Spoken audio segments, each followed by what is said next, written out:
Albornoz, porque el doctor Chaer murió, el ruso Papi murió, este muchacho Vicoca no apareció, el doctor Carlos estaba ahí, pero nunca hablé con él, y menos con López Amoril. Gracias. Nos vemos pronto. Adelante, doctor Aras. Usted dice que de los que siguen con vida, de los que estuvieron en la ribera con su hermano, seguro, el cerrajero Albornoz, ¿verdad? ¿Sigue viviendo en Unquillo, Albornoz? ¿O tiene algún medio de comunicarse con él, un celular, algo? ¿O la dirección? Yo estaba viéndolo a este señor cerrajero Albornoz, que le dicen cara de palo ahí en el pueblo, porque cuando empecé a hacer mis trámites para buscar una reparación y encontramos documentación que hubo en un allanamiento cuando se hizo el juicio, uno de los juicios a Menéndez, ahí figuramos las personas que estábamos, habíamos sido tomados prisioneros en la D2.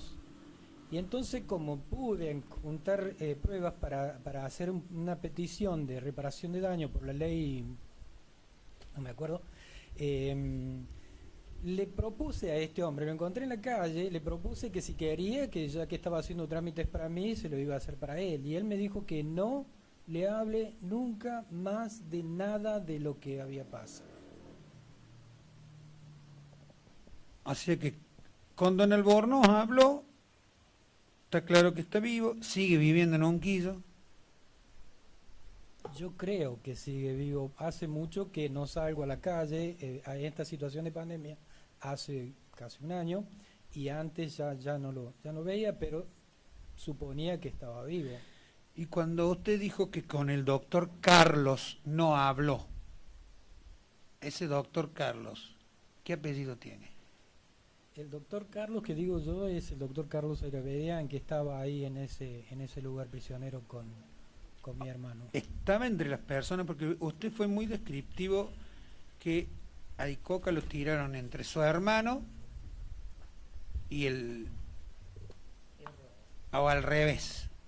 A su hermano lo tiraron entre Icoca y cara de palo. Y Carepalo. Albornoz. Bien. Y que allí, entre estas personas, o sea, además de Albornoz, su hermano y Icoca, estaba Carlos Ayravedian. Sí, precisamente, cuando fuimos a Campo de la Ribera, él me dijo, acá estaba tal persona, acá estaba tal otra, estaba otra, acá estaba yo, acá estaba otra, el doctor Carlos y López Amoril. Bien. ¿Y Carlos Ayravedian sigue vivo? No sé, porque no tengo idea de... Bueno, gracias. Señora Argüello, usted menciona el cerrajero Albornoz, ¿sabe su nombre de pila? No me acuerdo el nombre. Bueno, le agradecemos muy especialmente su colaboración, ¿sí? Muchas gracias por el testimonio y, bueno, muchas gracias. ¿Necesita algún tipo de asistencia? ¿Se encuentra bien? No, estoy bien. Sí, bueno. Muchas gracias, usted está desocupado. Muy amable. Un buen día. Buen día.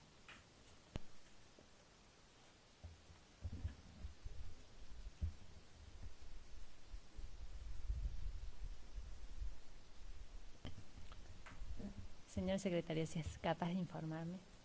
Señor presidente, se encuentra guardando la señora Graciela María del Carmen Austri.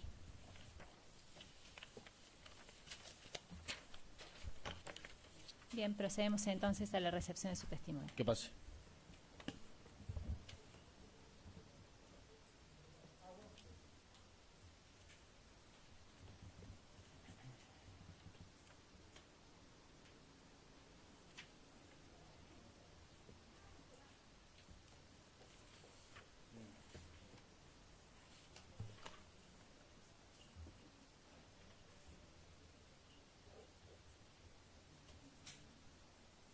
Hola, buen día. Buen día. Tome asiento, por favor. Buen Sí. día, señora Austri. Graciela María del Carmen, es usted. Bien. Usted ha sido convocada a esta audiencia en carácter de testigo. Este es un juicio que se desarrolla en el marco de la causa Diedrich y su acumulada Herrera, y en la que se juzga la presunta comisión de delitos de privación ilegítima de la libertad, imposición de tormentos y homicidio, hechos presuntamente acaecidos en el año 1976. Y dado que usted ha sido citada en carácter de testigo, debo hacerle saber de la obligación de decir verdad so pena de incurrir en el delito de falso testimonio, que es un delito castigado severamente por nuestro Código Penal, con penas que alcanzan los 10 años de prisión. Bajo esta premisa voy a proceder a receptarle juramento de ley. ¿Jura o promete, según sus creencias, decir la verdad de todo lo que sepa y le sea preguntado? Sí, juro. Bien. Puede quitarse el barbijo si se siente más cómoda. ¿Cuál es su edad, señora Austri? 64 años. ¿Estado civil? Divorciada. ¿A qué se dedica usted? ¿Cuál es su ocupación o profesión? Ama de casa. Entre las presuntas víctimas de los hechos aquí juzgados se encuentra el señor Amado Vicente Aostri. ¿Qué vínculo? Mi hermano. Bien.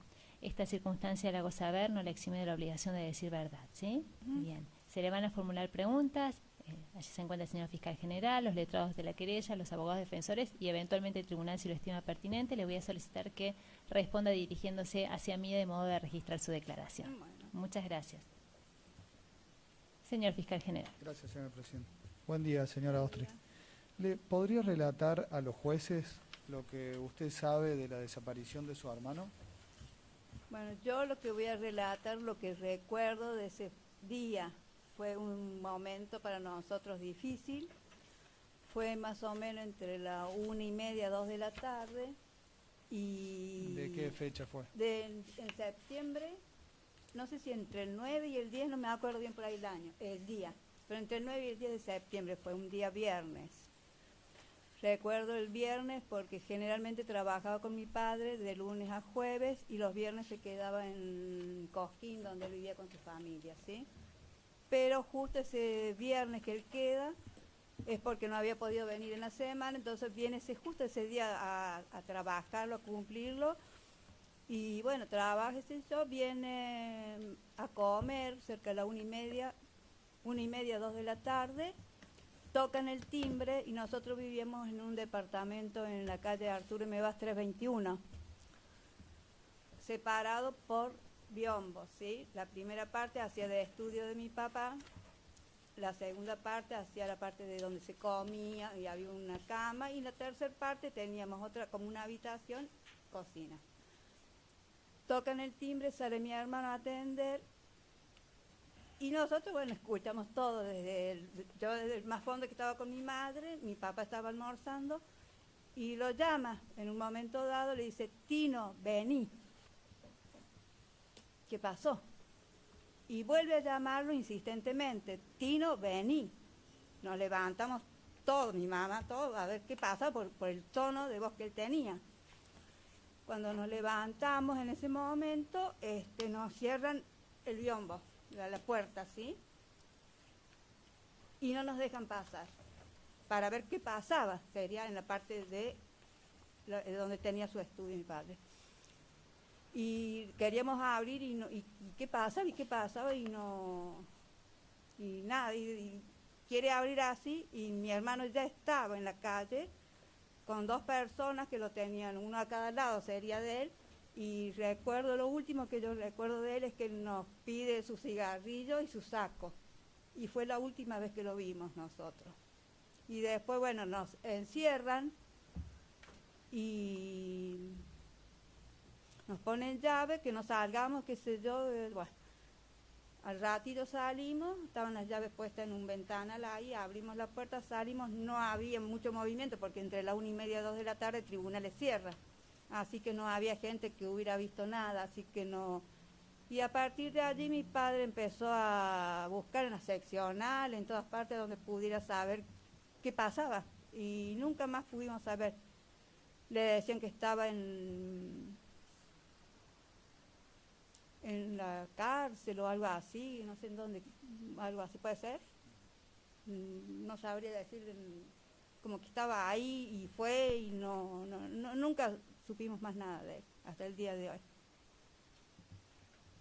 Cuestiones políticas, puedo llegar a decir que no los había, vivía de su trabajo, no hemos sido, no sé, políticos, no, nunca lo entendí lo que pasó. ¿Él ejercía la profesión de Sí. abogado? Él se recibió el año anterior, en diciembre, y estaba ejerciendo. Con mi papá, digamos, entre los dos, él le daba casos, de a poco se iba haciendo, ¿no es cierto? Sí. ¿Y sabe si en el ejercicio de la profesión había patrocinado alguna denuncia contra policías? Sé que ha habido un caso, pero no sé más que eso. Poco, nosotros no. Pero sé que ha habido casos así, o no sé. ¿Y nunca más tuvieron hasta la fecha de hoy Hasta la fecha de hoy algún nunca. dato de dónde fue llevado, qué pasó Nada, con él? Nada. ¿Su padre vive? Ya fallecieron los dos. A consecuencia de todo esto que hemos pasado, fue un golpe terrible, ¿no es cierto?, para todos, porque volver, siempre digo, quiero evitarlo, olvidarme de lo que, y siempre esa imagen de verlo, que nos pide sus cosas, y se lo llevaron y nunca más saber más nada de él. Y eso produjo en nosotros un gran sufrimiento sería, dolor, y no saber qué, porque lo esperamos, puede venir mañana, algún día te lo tiren, algo, ¿saben?, ¿no es cierto? Siempre esperamos algo, pero nunca sucedió nada, hasta el día de hoy. ¿Cuándo fallecieron sus padres? Mi papá ya, hay fechas por ahí, no me acuerdo. Años. Años. Mi papá, tengo mi hija con 27 para 28, más o menos 26, 27, 28 años mi papá, mi mamá un poco antes, ella es la que más sufrió la desaparición de mi hermano. También falleció. Bueno, gracias, no tengo más preguntas. Doctor Calderón me ha dicho que no. Doctora Gentile. Señores letrados de la defensa, ¿alguna pregunta a la testigo? Doctor. No. Tampoco. Bien. Señora Austri, si no hay más preguntas, su declaración ha finalizado, salvo que usted quiera añadir algo. al No. tribunal. Bueno, le agradecemos muchísimo Bueno. la colaboración brindada. Está desocupada, Bueno. que tenga buen día. Muchas gracias.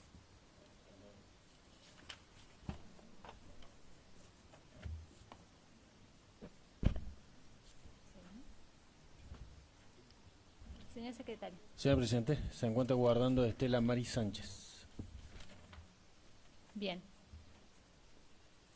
¿Listo? Que ingrese entonces a la sala. Bien, gracias. Que pase.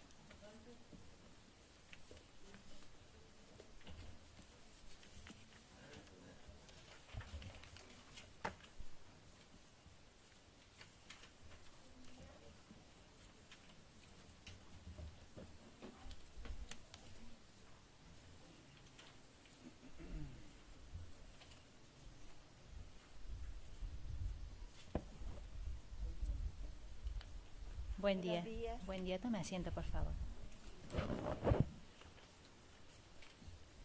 Tengo ¿Cómo le una va? ayuda a memoria porque por Bien. ahí la cabeza.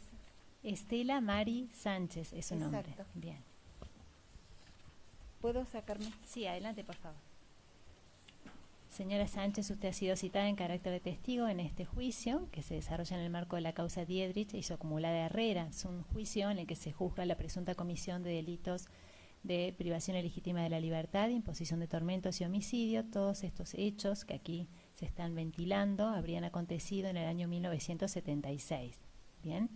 Y dado que usted ha sido citada en carácter de testigo, debo hacerle la advertencia de su obligación de decir verdad so pena de incurrir en el delito de falso testimonio, que es un delito severamente castigado en nuestro sistema jurídico con penas de hasta 10 años de prisión. Bien.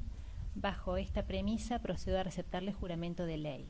¿Jura o promete, según sus creencias, decir la verdad de todo lo que sepa y se le pregunte? Sí, juro. Bien. Señora Sánchez, ¿cuál es su edad? 65 años. ¿Estado civil? Viuda. ¿Cuál es su ocupación o profesión? Yo he sido empleada del Banco de Córdoba. O sea, ahora jubilada. Bien.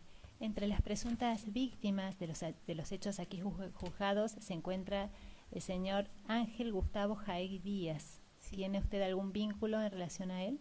Mi esposo. Su esposo. Bien, debo hacerle la advertencia que esta circunstancia no le exime de la obligación de decir verdad, ¿sí? Perfecto. Se le van a formular preguntas, se encuentra allí sentado el señor fiscal general, los representantes de la querella, los letrados de la defensa y eventualmente el tribunal, si lo estima pertinente, le voy a solicitar que responda dirigiéndose a mí de modo de tomar el testimonio en el sistema de audio de la sala. Perfecto. Bien, muchas gracias. Señor fiscal general. Gracias, señor presidente. ¿Qué tal? Señora, Buen día. ¿Podría relatarle al tribunal lo que conoce usted acerca del secuestro y desaparición de su esposo? Sí, señor fiscal. Bueno, no es casual el día que me toca declarar, porque hoy cumpliría 49 años de casada. Todo comienza el día 22 a la noche. Hubo un hecho puntual al frente de mi casa. Estábamos programando festejar el cumpleaños de mi hijo, que había cumplido 3 años hacía 3 días. Yo le estaba haciendo ropa y había ido mi mamá a acompañarme. En un momento dado, ya las 10 de la noche, mi esposo decide irla a acompañar hasta la parada del colectivo. Cuando él sale con mi mamá al frente, empezaron a dar vueltas 2 motos. Yo lo cuento porque creo que eso tenía algo que ver. Empezaron a dar dos motos vueltas fuerte al frente de mi casa, que lo siguieron a mi esposo hasta la parada, que él enseguida se vino apurado. Cuando llega a casa todo agitado y me dice, no sé, que fueran el escuadrón de la muerte, me dice, porque venía con mucho miedo. Él ya tenía cierto temor, habían detenido a varias personas que él conocía. No obstante, nos acostamos como a la 1 de la mañana, tipo 2:40, 2:45, nos despertaron a tiros, o sea, volteando la puerta del frente de casa, diciendo, somos la policía, hijos de puta. Le explico como para que se den una idea. La puerta daba a un pasillo, y el pasillo daba inclinado a la puerta del baño. A continuación, la puerta del dormitorio de los chicos y la nuestra, que estaba al lado de la puerta de entrada. Los tiros dieron en los azulejos del baño, que estaba la puerta abierta a 30 centímetros de la entrada más o menos de la habitación de los chicos. Entonces nosotros gritábamos, no disparen, hay niños, no disparen, y nosotros estábamos parados al lado, o sea, fue una cosa instantánea, yo no sé en qué segundo, estábamos parados al lado de la cama con las manos en alto. Entraron 2 personas masculinas, vestidas de civil, con armas largas. Yo no conozco de armas, pero eran armas grandes. Uno de ellos era un poco más bajo, estatura mediana, tenía pelo largo, era trigueño. Lo que me llamaba la atención, que tenía unas patillas muy anchas así, como que fueran artificiales, y vestía un gamulán. El otro era un hombre gordo, robusto, como de 1,85 m más o menos, bien alto era. No le podía ver el pelo porque tenía un gorro de lana bien puesto hacia el borde, entonces no se le veían ni las orejas ni el cabello. Tenía una campera negra de cuero y un pullover claro. Eso es lo que alcancé a ver, que me impactó, que uno se choquea ante eso, que no se lo espera. Inmediatamente me llevaron apuntándome hasta la habitación, porque nos preguntan ¿dónde están los niños? Me llevaron apuntando hasta la habitación de los chicos. Los chicos dormían en una cucheta, los 2 abajo, pues los 2 tenían 3 años, pues se llevan 11 meses, así que la otra todavía tenía 3 años. Cada uno dormía para una punta, y me hicieron acostar boca abajo en la misma cama, y que no levantara la cabeza. Me encerraron con llave, y ahí empiezo a sentir que a mi esposo lo golpeaban y le preguntaban por Vicente, por Felipe, y yo sentía que se corrían las cosas del lugar, o sea, como que chocaban la estufa. Esa noche hacía mucho frío, teníamos una estufa, Entonces yo les gritaba que me dijeran qué estaba pasando, qué le estaban haciendo. Entonces entró uno, ahí vi un tercer hombre que también estaba de civil, no recuerdo ni cómo estaba, porque apenas abrió la puerta, y me dijo, no se preocupe, no le hacemos nada. Y volvió a cerrar la puerta. Yo sentí lo mismo, que seguían golpeándolo, y mi hija, el varón, el más chiquito, se había despertado llorando y ahí nomás se durmió, pero la nena estaba despierta. Y ella me pregunta, mami, ¿qué le hacen al papi? Yo traté de calmarla porque ella lloraba.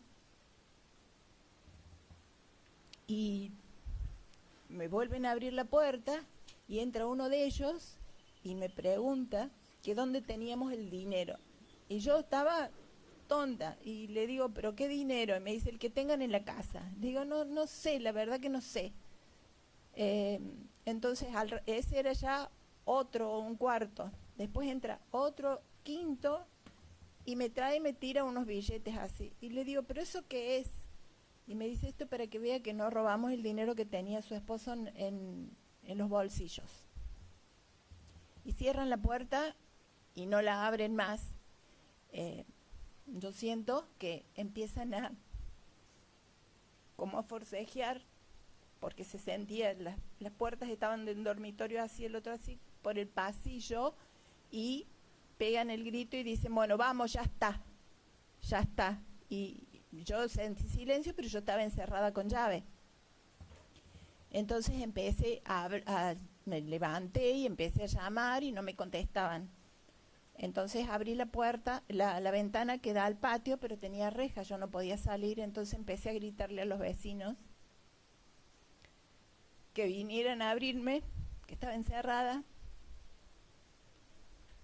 Y bueno, me dijeron que esperara un rato, que ellos estaban esperando que se fueran todos porque tenían miedo. Esperaron un rato, vinieron, me abrieron la puerta, yo tenía la ventana abierta, estaba helada la pieza, los chicos llorando, entonces me dijeron, cierre esa ventana y los chicos que duerman. O sea, yo estaba zombie, encima estaba tartamuda, y ellos se ocuparon de los chicos, porque se llenó, no sé, vecinos de la esquina, de todos lados, porque mi esposo era muy querido, muy querido. Y cuando viene uno de ellos, el hijo de una de las señoras que vino, le digo que por favor me llevara hasta la casa de mi cuñada, o sea, la hermana de mi esposo, que vivía a poquitas cuadras, para decirle, porque yo no sabía qué hacer. Me llevan y me atiende mi cuñado y le comento que lo habían llevado, que lo habían secuestrado a Gustavo, y ella le dice al esposo, o sea, no, deja, no vayas. Y le digo, ¿cómo no va a ir? Es tu hermano el que acaban de secuestrar. Yo no sé qué hacer, estoy sola con los chicos están con los vecinos. A todo esto hasta que me entendieran, porque yo tartamudeaba mucho. Entonces me dice mi cuñado, anda tranquila, volvé con los chicos, yo ya voy. Pasó un tiempo hasta que vino mi cuñado. Yo después me entero de que él había hablado por teléfono a la policía, había llamado a mi suegro, que yo le pedía que no le avisaran a mi suegro porque tenía miedo que le hiciera mal. Entonces viene mi cuñado, no sé estimar los horarios. Yo estaba como muy en el aire, no entendía ni qué estaba pasando, estaba como si estuviera en un sueño. Viene mi cuñado y le pido que por favor me llevara a la casa de un tío mío, que era hermano de mi mamá, que él era policía en la jefatura, era subcomisario o subinspector, algo así. Y él vivía en Barrio Alto Vélez Arfiel. A todo esto entonces mi cuñado me dice, sí, te llevo, y yo se queda mi cuñada y los vecinos con los chicos. A todo esto lo habían encerrado para que durmieran. Me lleva a ver a mi tío, no sé, habrán sido las 5 de la mañana, calculo, yo no perdí noción de los tiempos. Mi tío me atiende, le digo qué había pasado, entonces me dijo que me calmara, que le relato todo, y me dice que cómo era la gente. Le digo, era gente civil, me dijeron que eran policías, pero rompieron la puerta con tiros. Y él me dice, vos tranquilízate, mañana pasa por jefatura, yo voy a hacer que hagas un identikit, yo voy a hablar para que te atiendan. Cuando yo vuelvo a casa, ya estaba la policía en mi casa. Estaba lleno de policías que habían venido de la seccional 11 por la denuncia que había hecho mi cuñado. Todos los vecinos lo que me decían, o sea, yo estaba muy aturdido y todos me decían las cosas, que eran 4 autos, que en un Ford Falcon sin patente, todos estaban sin patente, lo habían puesto, me decían que ellos vieron cuando dice, salió caminando mi esposo con los ojos vendados, pero que parecía, o sea, saben que estaba vivo porque caminó hasta el auto, pero lo alzaron como una bolsa y lo metieron en el baúl y lo cerraron. Y pegaron un tiro al aire y dijeron vamos y se fueron. Y que mientras habían estado dentro de mi casa, que había personas armadas de civil en cada extremo de la calle con armas largas, custodiando que nadie pasara. Vuelvo al hecho de que cuando llego a casa de la casa de mi tía, estaba la policía y me mira uno de los oficiales y me dice, señora, tiene que venir con nosotros a la seccional 11, acá no podemos tomarle ninguna declaración.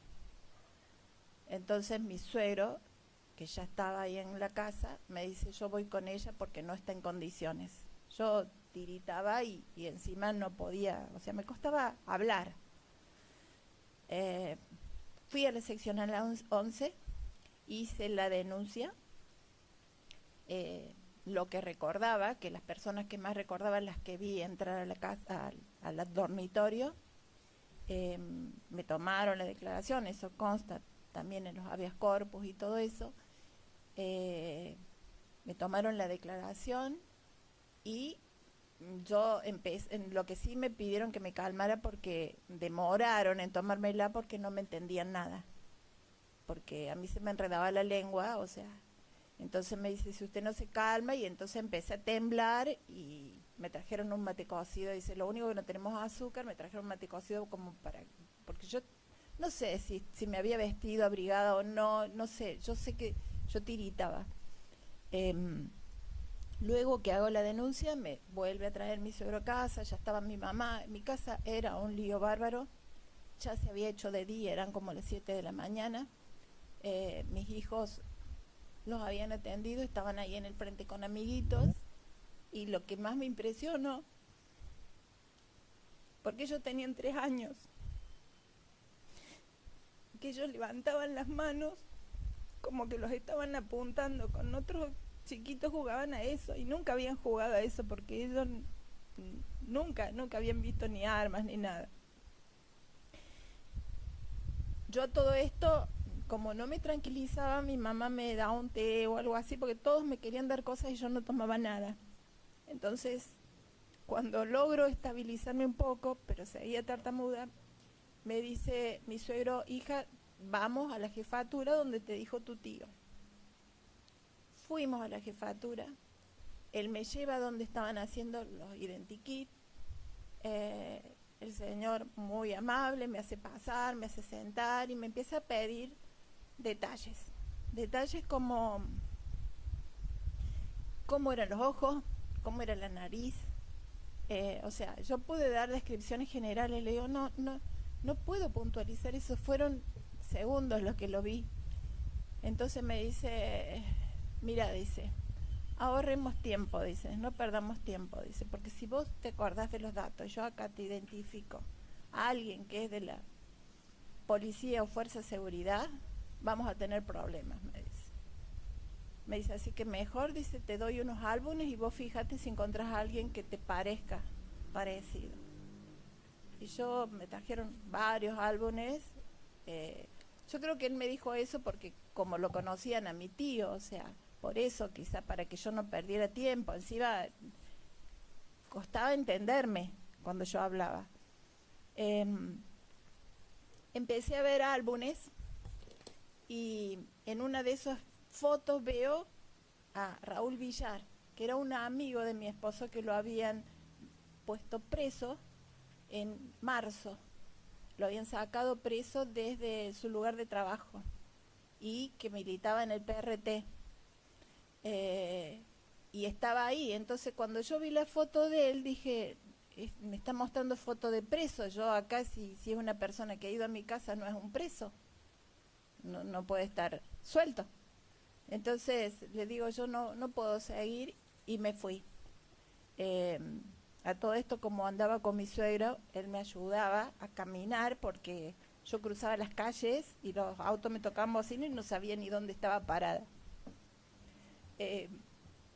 Llegamos a casa, esa casa era alquilada, vino un cuñado mío a arreglar la puerta para poderla dejar, bueno, de ahí nos fuimos. Yo lo que sé, que mi esposo fue llegado, o sea, a los varios días, me entero porque mi suegro era militante del UCR, mi esposo también, el papá de Edelmiro Cruz Bustos también era militante de la UCR, por eso mi esposo era secretario de Capital de la UCR y Edelmiro Cruz Bustos era presidente de la seccional 11. Entonces las familias nos conocíamos, porque cuando ganó la lista de ellos nos juntamos a bailar y todo eso. Yo sé que el papá de Bustos se acercó a mi suegro, no sé en qué circunstancia, o sea, no sé en qué lapso después de todo esto, porque a mí me iban diciendo las cosas de a cuentagotas para que no me hiciera mal. Dicen que como a la hora y media de haber estado en mi casa llevándolo a mi esposo, llegan a la casa del papá de Bustos, que la casa paterna estaba adelante y al costado tenía un pasillo. Yo la conozco esa casa porque ahí nos juntamos a festejar, me acuerdo cuando ganó la UCR, y al fondo vivía Bustos con su señor y las dos nenas, y la señora estaba embarazada. Dice que el papá de Bustos ve unas luces de patrullero al frente de la casa y ruidos. Entonces él abre la ventana, o no sé si era celosía o qué, pero sé que abre la ventana y inmediatamente los hombres que iban ahí, que iban armados, le cerraron la ventana y le dijo, métase adentro. Y por ahí lo llevaban a mi esposo hasta la habitación del Gordo Bustos, que eso también lo supe por la esposa del Gordo Bustos, que yo no hablé directamente con ella, se lo contaron a mi suegro, porque ellos vivían cerca. Que mi esposo iba desnudo, de mi casa lo habían sacado vestido, pero iba desnudo, descalzo, con un poncho rojo, que no era de él, por supuesto, la cabeza mojada, iba con la cabeza gacha y no levantó la vista nunca del suelo. Y entraron y ahí le abrieron la puerta a Bustos, no sé si le golpearon la puerta o qué, y ahí le dijeron que se vistiera. Y la señora, era una sola habitación que tenían, la señora los miraba y lo miraba a mi esposo, por eso sé que era él, y le dijeron, bueno, vos también vestite. Y entonces Bustos le dijo, no, ella está por tener familia, o sea, entonces dice, bueno, pero que se tape la cara, no nos mire, y le tiraron un trapo o algo así a la cara. Eso es todo lo que a mí me informaron de eso.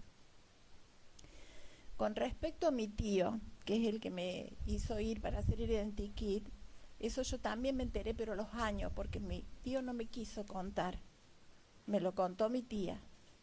Él, después que me llevó a mí para hacer ese identikit, al poquito tiempo, los mismos compañeros de la policía ahí en la jefatura lo metieron preso, lo torturaron. Mi tía le iba y le llevaba comida y ropa y lo encontraba en el patiecito del medio de la jefatura, que estaba ahí, muerto de frío, muerto de hambre. Lo torturaron, le quebraron costillas, o sea, obligándolo a que dijera qué actividad subversiva tenía mi esposo. Mi tío era tío directo mío y con mi esposo tenía el trato de un sobrino, o sea, no éramos de tener un trato cotidiano. Yo recurría a él para ir a pedirle que me dijera qué hacer porque él era policía, no se me ocurría nada en ese momento. Sé que lo torturaron y querían que se declarara culpable de algo. Todo eso lo sé por mi papá, después me contó. lo trasladan a La Calera cuando ya no, porque él no se hacía cargo de nada, porque él no tenía nada, no era culpable de nada. Lo trasladan a La Calera y ahí es como que le dieron mejor vida, ya no lo torturaron más, dejaron que se curara, las costillas le quedaron quebradas lo mismo, y lo vuelven a reincorporar, pero lo trasladan a Villa Dolores para que se jubile ahí hasta su retiro. Él, yo sé que tuvo muchísimos problemas de salud después de eso, murió bastante joven, pero como él me adoraba a mí, nunca de su boca salió para decirme qué le había pasado por culpa de que se me ocurrió ir a pedirle ayuda a él. Perdonen, pero remover todo esto a mí más porque fue gente que fue perjudicada, y es más, yo después de todo esto, pese a que estaba bastante como mal, bueno, yo hice habeas corpus, hice los reclamos que correspondían, pero trataba de no acercarme, por eso yo no hablé directamente ni con el papá de Bustos ni con la señora, porque yo no quería perjudicar a nadie, porque yo decía, no sé a quién perjudico. Los mismos compañeros de trabajo de mi esposo iban hasta la casa de mi suegro y le decían que contara con el apoyo de ellos, porque mi esposo inmediatamente quedó sin trabajo, yo no trabajaba. Esto fue en abril, y ellos me mandan en junio un mensaje con mi suegro que cualquier cosa que necesitara, que yo recurriera a ellos, pero que ellos no me iban a ir a ver porque tenían miedo. Y cuando en junio ellos cobran el aguinaldo, juntaron sueldo para ayudarme a mí y a los chicos. Bueno, se hicieron todos los reclamos. No sé si estuvo alguna vez en La Perla, pero yo a Villar una vez cuando él salió por el Poder Ejecutivo Nacional, yo logré entrar a trabajar al banco, pese a que en ese momento el interventor me llevó a mi suegro para ver si me daban el puesto de mi esposo. Me dijo que el puesto no era hereditario, que mujeres en el banco no querían y que tampoco sabían qué había andado haciendo mi esposo. No conseguía trabajo en ningún lado. Todos lados que me presentaban me decían, bueno, ya le llamamos. Porque claro, yo era sinceramente, me preguntaban, ¿usted es casada? Sí, y bueno, ¿y en qué trabajo? No, mi esposo es desaparecido. Bueno, ya le llamamos. O sea, eso lo sufrí por años. Me ayudaron a mantener mis hijos, mi padre, mis suegros, mis cuñados.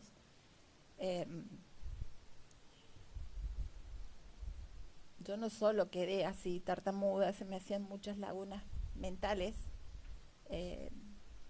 y la imposibilidad de mantener a mis hijos y tratar de buscar a mi esposo. O sea, era tratar de dormir y no dormir, porque yo me voy a vivir con mi mamá, pero mi mamá entraba a la habitación y yo pegaba saltos, o sea, entraba en puntapié. O sea, yo estaba como muy sensible. ¿Por qué? Porque si yo sentía a alguien que caminaba por la vereda, pensaba que podía ser que mi esposo volviera. No sé, tenía la idea, aunque ya no vivía en la casa esa. O si sentía un auto que frenaba o una puerta que se abría. Y pasaron muchos años, pasaron como 10 años y yo no podía dormir. Si bien tuve tratamiento psicológico, pero no, era más fuerte que yo. Por algo ya estoy cursando el segundo tratamiento de cáncer. O sea, eso me pegó en el cuerpo. Yo escuchaba los otros días una testimonial y a uno, solo el que lo vive sabe cómo atraviesa el cuerpo. Más cuando también te atraviesa el cuerpo de tus hijos. Porque mi hija, la nena, que era la más grandecita, la que iba a cumplir 4 años, en esa época nosotros andábamos en colectivo y teníamos que andar con documentos. Y subían los soldaditos a pedirnos los documentos. Y mi hija se me tiraba abajo del asiento. Yo decía, Marcia, ¿qué te pasa? No, es que me van a llevar igual que al papi. Y ella siempre me recriminaba porque yo no había hecho nada, porque había dejado que los llevaran. Y el nene, que como es varón y encima tenía 3 años y el varón siempre madura más lento, él no, él se encerró Él se sentaba en una tapia, un nene de 3 años sentado en una tapia sin jugar y mirando para un lado y para otro, lejos, sin saber dónde estaba. Y vos le preguntabas, ¿qué te pasa? ¿Qué piensas? Nada, mami. Él no me preguntaba del padre, pero a veces yo observaba sus juegos y él estaba hablando por teléfono con cualquier cosa, un teléfono de plástico, y decía, papi, ¿cuándo volves? Los dos tuvieron tratamiento psicológico también. O sea, eso atraviesa todo. Y otra de las cosas que no sé si es dato importante, que yo me enteré hace pocos años, mi hija, buscando su apellido por una información en la web, encuentra el nombre de mi esposo, que estaba en una declaración del libro que hicieron de Menéndez, ese Cachorro, Muertes, y no sé bien el título. Y me dice, mami, ahí está el nombre del papi. Y dice que Roberto es mi cuñado, hermano de mi esposo, que Roberto sabía que el papi estaba muerto. Le digo, no puede ser. Con mi cuñado psicológicamente también quedó muy inestable, era menor que mi esposo, pero eran muy pegotes, los dos militaban en la UCR. Él ahí había dicho, como integraban el comité, o sea, trabajaban para la UCR ellos, entonces todos se conocían. Mi esposo conocía a Angelos lo tenía un poco entre ojos, porque mi esposo siempre hacía reuniones políticas dentro de la Casa Radical, porque él tenía autorización, lo que era secretario de Capital, y eran, o sea, multipolíticas. Él era delegado de su sucursal, entonces llevaba gente de todas las tendencias, y a Angelos eso no le gustaba. Por ahí tenían medio pica. El que sí estaba muy cerca de mi cuñado y de mi esposo era Sander, el Tito Sander. Y el Tito Sander, a los 15 días de haber desaparecido mi esposo, le dijo a mi cuñado, está muerto, ya lo mataron. Entonces, claro, como a mi cuñado le quedaba la duda, agarró y pidió una audiencia con Angelos, porque Angelos, al ser integrantes de la UCR, los recibía. Pidió una audiencia con Angelos y él fue junto con Carlos Vicente a verlo y a preguntarle, que se indagara qué es lo que había pasado y todo eso. Entonces, Angelos le dijo que iba a averiguar y que lo citó para otro día. Eso pasó, no sé qué lapso, pero a él le habían dicho a los 15 días, y después habló con Angelos. Angelos se juntaba siempre con Primatesta y Menéndez. Cuando lo cita a mi cuñado, le dice, muchachos, no, a Carlos Vicente y a Roberto Jaegui, que es mi cuñado, le dice, muchachos, no los busquen más, ni a Bustos, ni a Jaegui, ya no están. Les dijo, y habría pasado más o menos un mes, calcula él, que cuando le dan esa respuesta. Y a mi cuñado le dijo Angelos, y vos, morocho, cuídate porque te tenemos en la mira. Estuvo mucho tiempo viviendo, o sea, un tiempo viviendo, no sé si mucho, un tiempo viviendo en la casa de Sander, mi cuñado, por protección. Yo a todo esto me enteró hace 3 años más o menos, y no me animaba a hablarlo con mi cuñado. Este año agarré y le dije, decime si vos sabías que ya estaba muerto, aunque uno ya con el paso del tiempo pensaba que sí. Y él me dijo, sí, y le digo, ¿por qué no me lo dijiste? Porque también mi suegro siguió mandando cartas a todos lados, a la Cruz Roja, al Ministerio del Interior, a la OEA, al Papa Juan Pablo II, mi suegra, pidiendo, y ya estábamos en el año 80, y me dice, porque no quería romperles la ilusión. Y mi suegro se terminó muriendo de tristeza cuando vino la democracia. Pasó un tiempo que él siguió, y cuando yo vio que no podía conseguir nada ni encontrar nada, su cuerpo no aguantó. Yo no sé si yo agregué demasiadas cosas, pero lo que pasa es que uno, hablar de todo esto, a uno le hace abrir las heridas. Y no encontrar la explicación, porque que alguien piense distinto que vos, hacer las atrocidades que hicieron cuando mi esposo solamente quería una sociedad mejor para mis hijos, porque yo nunca milité en política, y yo le decía, cuando llegó el golpe militar, mira Gustavo, cuidado, que están proscriptos hasta la UCR, ya no pueden, ya no están legales. Y él me decía, mira, yo quiero una sociedad mejor para mis hijos. Y no era solo para mis hijos, era para todos, inclusive para los hijos de los represores. Y eso no lo entendían. Mi esposo era totalmente desprendido de todo, desde los 13 años, siendo que era hijo de bancario. Él se iba a vender diarios, juntaba unas monedas, compraba criollo y se iba a una villa, a comer con la gente de la villa. A los 18 años se fue en el Cordobazo, se fue al barrio Avellaneda y estuvo en la toma del barrio Avellaneda, porque siempre quería algo mejor, siempre estaba rodeado de pobres. El día que nosotros nos casamos, que hoy hace 49 años, invitó a un chico que encontró en la calle, de muletas, porque el chico estaba haciendo dedo, dice, ¿querés ir a un casamiento? Te llevo a mi casamiento. Así era él, y así creo que era la mayoría de los que querían el bien para todos. Y esto, más allá de lo que sea justicia, es que no puede volver a pasar. Y yo digo, y es justicia también por el hecho de que mis suegros ya no están. Y yo tengo que ser la voz de ellos, la voz de mis hijos, que crecieron sin el padre.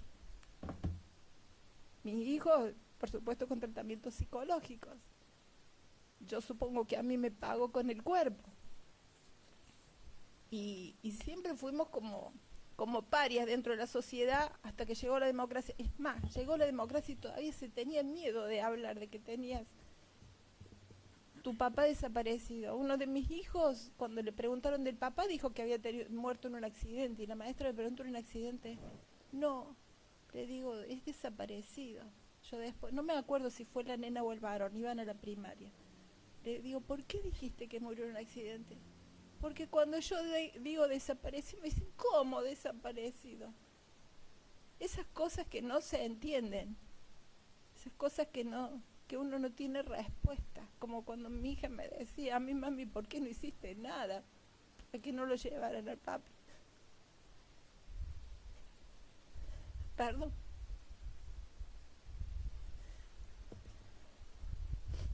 Señora, ¿qué fecha sucedió esto? Creo que lo dijo. 23 de abril del 1976. 23 de abril de 1976. ¿Y ustedes dónde vivían en ese momento? En barrio San Rafael, en la calle 5, número 44. ¿Su marido, además de la Unión Cívica Radical, tenía militancia en algún otro movimiento? Sí, a partir del 75 él había empezado a militar en el PRT. ¿Y Bustos? Y Bustos también. Bustos también. Sí. Usted tuvo, en algún momento en la declaración dijo que no sabía si había sido llevado a La Perla. ¿Tuvo algún tipo de información en todos estos años acerca de a dónde fue llevado él? ¿Cuál fue el destino? El señor Villar, creo que yo ahí me fui, el señor Villar cuando sale al exterior él va a España. Entonces, cuando él vuelve de España, me busca a mí, porque él sabía lo que había pasado con Gustavo, porque él pudo salir con vida. Entonces me busca sabiendo que yo había entrado a trabajar al banco. Va a mi sucursal y me dice, hace muchos años que te buscaba porque no sabía qué había pasado con vos. Entonces de ahí es como que empezamos a conversar. Y le digo yo, me dice él, vamos a tomar un café. Yo en ese momento estaba yendo a un psicólogo. ¿Cuándo fue más o menos eso? ¿En qué año? Y debe haber sido el 80, y fue cuando vino la democracia, debe haber sido el 83, 84 más o menos. Yo es como que empezamos a tener, me da su teléfono, si bien él, porque él lo reincorporan al banco, él había sido también sacado del banco. Empezamos a hablar por teléfono, nos juntamos a tomar un café. Como yo estaba yendo a un psicólogo, que yo le decía que Yo siempre lo seguía esperando a mi esposo porque no lo había visto muerto. Y para mí, hasta que no me lo mostraran, le digo, no se lo deseo ni a mi peor enemigo, que no tengo enemigos, pero el esperar, el no saber algo y de decir, bueno, acá está y está muerto. Entonces él, por indicación del psicólogo, me dijo, trata de saber qué pasó con él, porque vos lo seguís esperando y ya habían pasado un montón de años. Entonces le pregunto a él si él tenía conocimiento. Como él estaba en España, dice que cada nuevo exiliado que iba o que salía por el Poder Ejecutivo y que iba a España, él les preguntaba de la gente que él conocía, si sabían algo. Y él dice que, no sé a qué persona, de una de los exiliados que iban para allá, le preguntó de Gustavo y dice que no había durado mucho y que había estado en La Perla. ¿Y recuerda quién era esta persona? Si le dijo quién era esta persona. Que No se lo me había dicho. acuerdo quién se lo dijo. Cuando fue el secuestro, Sí, usted relató que en un momento viene uno de los sujetos que habían cometido el secuestro sí, y que le entrega un dinero diciéndole que ellos no robaban. sí. ¿Robaron algo en el procedimiento? Lo que ellos hicieron, o sea, yo generalmente en la casa no había dinero, había una billetera, un monedero que tenía yo para las compras diarias y mi esposo el dinero que tenía en el bolsillo. En general nosotros no teníamos mucho poder adquisitivo. Porque después vino la policía criminalística a tomar huellas y todo eso al otro día, corren los muebles y atrás del mueble estaba mi billetera vacía, o sea, se llevaron, qué sé yo, 2 monedas, no sé, lo que uno puede tener para la compra diaria, pero después de lo demás no me sacaron nada, no tocaron nada. Sí, esto no tiene nada que ver con lo que sacaron, pero ellos salieron al fondo y tiraron tiro porque la perra ladraba y yo pensé que la habían matado y no la habían matado. La perra se quedó callada porque se asustó, digamos. Pero no, de valor no llevaron nada. Bueno, por último quisiera, si el tribunal me autoriza, que se incorpore una de las declaraciones anteriores de la testigo para leerle un párrafo a ver si recuerda un nombre que figura y para ayudar a su memoria, porque recién ante una pregunta de la Fiscalía dijo que no sabía quién le podría haber dicho a Villar acerca de que su marido estuvo poco tiempo en La Perla, y en la declaración hay una mención de una persona que no sabe si lo dijo, pero que puede haber sido. Sí. Señora Sánchez, usted declaró concretamente en el Juzgado Federal número 3 con fecha 25 de febrero del 2014. Lo que hará el fiscal es leerle un pasaje a ver si de esta manera Perfecto, ayuda a la a ver memoria. si recuerdo, sí. Sí. Cuando usted declaró en aquella oportunidad lo mismo que dijo de Villar, que estaba exiliado y que trataba de saber con cada persona que llegaba la suerte que habían corrido otros, cuando está relatando eso en la declaración, usted agregó: me dijo que a mi esposo lo habían tenido en La Perla, pero que había durado poco. Le pregunté quién se lo había dicho y no se acordaba de haberme comentado eso. Pero dice que la que le dio muchos datos fue Liliana Callizo, Ah, sí. que no recuerda si fue puntualmente de él, pero que le había dado muchos datos de gente que había estado detenida. Sé que vive en Córdoba, bueno. Sí. Ahora que usted la menciona, sí. Sí, él me dijo... En esa conversación la nombró a ella, pero dijo que no se No estaba seguro si se era lo había dicho ella. ella u otra persona. Sí, eso sí. Sí, ahora que usted la menciona, sí me recuerdo. Bueno, Sí. muchas gracias, no tengo más preguntas. Bueno, gracias. Doctor Claudio Oroz, adelante.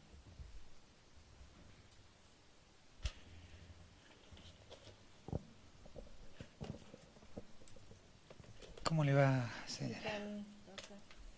Un placer de conocer a su cuñado de la época de la FUC, pero... Sí. Fíjese, usted nos cuenta que el 23 de abril del 76, barrio San Rafael, calle 5, número 44, todo el procedimiento, y usted escuchaba ciertos nombres que le preguntaban a su marido. Sí, Yo anoté 2 nombres, Vicente, sí, y el otro, Felipe. sí. Bien, ¿Vicente será Carlos o era otra persona? No. Eran los nombres de pila que le habían dado a mi esposo. Ahora, ¿Felipe le suena? No era el mismo nombre, lo que pasa, si bien yo no participaba políticamente, yo estaba al tanto porque mi esposo me contaba. Él estaba se integraban por células en el PRT, Sí. eso me explicaba él. Y creo que no sé cuál de los nombres tuvo primero, si Felipe o Vicente, y alguien lo reconoció, entonces le cambiaron por el otro nombre, por Vicente, pero los dos nombres eran de él. Bien. Eran nombres de pila, como hacía mi Y cuñado que decían Coco. en su actividad, obviamente, usted, mire, nos dijo que como tenían la posibilidad de hacer reuniones en la Casa Radical, ¿no es cierto? Allí se juntaban delegados, porque como él era delegado de la sucursal, llevaba, digamos, y permitía que gremialistas se juntaran allí. Lo que le quería preguntar es que usted nombró este nombre, Felipe, y ya nos explicó el Sí, por qué. Sí, sí. Le pregunto si le suena el apellido Pacheco. No. No me suena. No le suena. No me suena. Bueno. No, porque en general yo no conocía apellidos y menos rostros. O sea, yo solamente, sabía por mi esposo las cosas, pero no me daba ni apellido. Sí, en una oportunidad, el Gordo Bustos sí, porque ellos habían militado desde el radicalismo, mi padre era radical, mi suegro también, entonces como que de ahí los conocía a la señora de Bustos inclusive, y las nenas. Y en una oportunidad viene a casa alguien a reunirse con mi esposo, y yo lo reconocí porque la chica había sido compañera mía en el secundario. Que era Ana María Caeiro, creo que era Ana María Caeiro, y venía con el esposo, Pujol, integraban una célula con mi esposo. Por eso supe el apellido, pero si no, yo no sabía. A mí no me decían ningún apellido, a mí me trataban de mantener como... Aparte. Exacto. Porque aparte yo era un riesgo si sabía cosas. ¿Cuándo, por supuesto, y usted no estaba militando, era no como que la militaba, protegía. exacto. Cuando Villar le comentó todas estas cosas que le contó Liliana Callizo, que duró poco en La Perla, etcétera.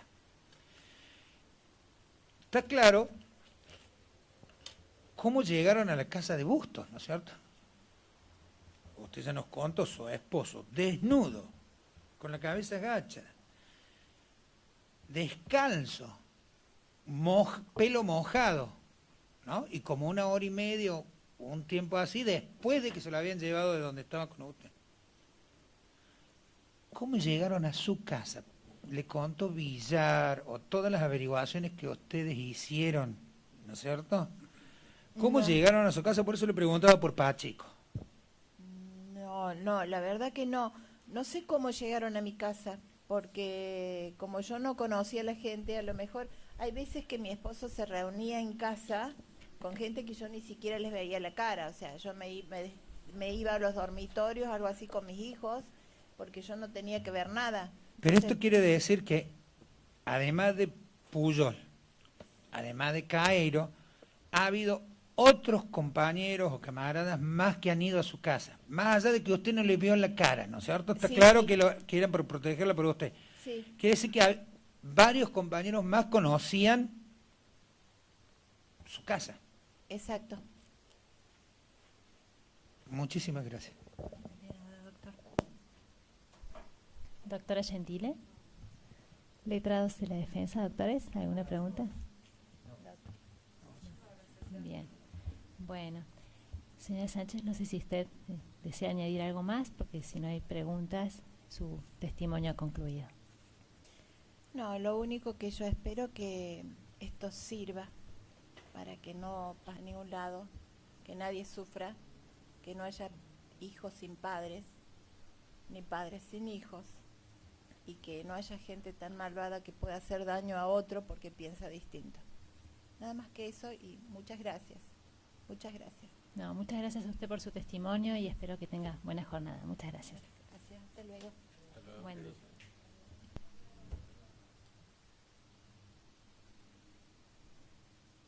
¿Estamos en condiciones de tomar? Señor presidente, se encuentra guardando Mamani en forma remota desde Buenos Aires. Bien. ¿Estamos todos de acuerdo en continuar con el último testimonio? Sí. Bien. Procedemos entonces a la conexión. Está en pantalla.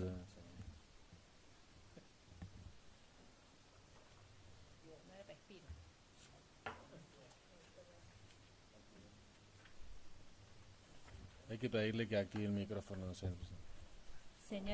Señora Mamani, ¿me Sí, escucha? lo acabo de hacer. Ah, Gracias. muchas gracias. Buen día. Buenos días. Marta Norma Mamani es usted, ¿no es cierto? Sí, ese es mi nombre y apellido completo. Bien, mi nombre es Carolina Prado, soy quien preside el debate. Usted está conectada con la sala de audiencias del Tribunal Oral Federal número 1 de Córdoba. ¿Sí? Se encuentran conmigo el tribunal, el señor fiscal general, los letrados de la querella y de la defensa. Y además usted verá conectados también como usted de manera virtual a algunos imputados y entiendo que a la doctora Lilian Luque también en representación de la querella. Yo no alcanzo a verla desde aquí. Usted ha sido citada, señora Mamani, en carácter de testigo en este juicio que se desarrolla en el marco de la causa Dietrich y su acumulada Herrera, en la que se juzga la presunta comisión de una serie de delitos de privación ilegítima de la libertad, imposición de tormentos y homicidio, hechos presuntamente acaecidos en el año 1976. Y dado que usted ha sido citada en ese carácter, debo hacerle saber de la obligación de decir verdad, ¿sí? So pena de incurrir en el delito de falso testimonio, que es un delito castigado severamente por nuestro Código Penal con penas que alcanzan los 10 años de prisión. Bajo esta prevención procederé a receptarle juramento de ley. Señora Mamani, ¿jura o promete según sus creencias decir la verdad de todo lo que sepa y le sea preguntado? Sí, yo juro en nombre de mi hermana Olga, de mi cuñado Luis y de 30.000 detenidos desaparecidos, decir la verdad. Bien. Usted ha mencionado a Olga y a Luis. Usted está refiriéndose a las presuntas víctimas de hechos juzgados aquí, Olga Yolanda Mamani y Luis Eduardo Torres, ¿no es así? Es así, doctora. Bien. Bueno, se le van a formular una serie de preguntas, a comenzar el señor fiscal general que está aquí en sala, ¿sí? Si tiene algún problema de audio, le pido por favor que nos lo haga saber. No sé, yo creo, me gustaría saber que ustedes me escuchen bien porque yo sí los escucho bien. Nosotros también, perfectamente. Muchas gracias. Gracias. Gracias, señor presidente. Señora Mamani, de aquí desde la Fiscalía. Sí, la escucho. Sí, le pido que le cuente, le relate al tribunal lo que usted sabe del secuestro de su hermana, Olga, de su cuñado Luis y lo que ocurrió a partir de ese momento. En principio yo querría comentarles que desde que me jubilé, estoy jubilada desde hace 2 años, soy médica reumatóloga, me jubilé como jefa de servicio del Servicio de Reumatología del Hospital Rivadavia de la Cava, y desde que me jubilé estoy incorporada a la Casa de la Memoria y Resistencia Jorge. La Casa de la Memoria y Resistencia Jorge Nono Lizazo de Florida, Vicente López, me ha recibido con una gran calidez y a través de ellos yo conocí a Mercedes Soiza Reilly, fiscal de la megacausa ESMA. Precisamente Mercedes ha sido invitada por nuestra casa a varias actividades. Entre ellas, en la última, que fue el 4 de septiembre, a pocos días de iniciado este juicio, el tema que abordaba la doctora Soiza Reilly era juicios de lesa humanidad y pandemia. Allí, ella, en un comentario, dijo como que se preguntaba, más allá de las críticas a las conexiones vía online, que tal vez a esta hora o a esta altura de los años no se hiciera justicia. Y yo pensé para mis adentros, no, mientras se haga justicia, nunca llegan tarde estos juicios. Y después tuve que pensar que por ahí sí, porque independientemente de que nosotros no pudimos presentarnos como querellantes por situaciones muy particulares y afligentes en la familia, y yo, estando tan lejos, se unió el hecho de que el principal inculpado en el asesinato de mi hermana Olga Yolanda Mamaní y de mi cuñado Luis Eduardo Torres falleció a fines del mes de abril. El señor, no sé qué me da a decir, el señor Jorge González Navarro falleció a fines de abril. De todas maneras, yo siento que algo estamos logrando. Estamos poniendo el nombre de nuestros hermanos en la lista de las víctimas que pudieron pedir justicia a través de nosotros, sus seres queridos, o de amigos, en un juicio. Un juicio donde no está el inculpado principal, pero sí ese sistema represivo que no tuvo ningún problema en dar lugar a un genocidio. Dicho esto, quiero comentarles que mi hermana Olga era una joven alegre, extrovertida, generosa, muy generosa. Mi madre había fallecido cuando yo tenía 9 años y Olga 11. Ella sufrió siempre la pérdida de nuestra madre. Y para ella era un ejemplo.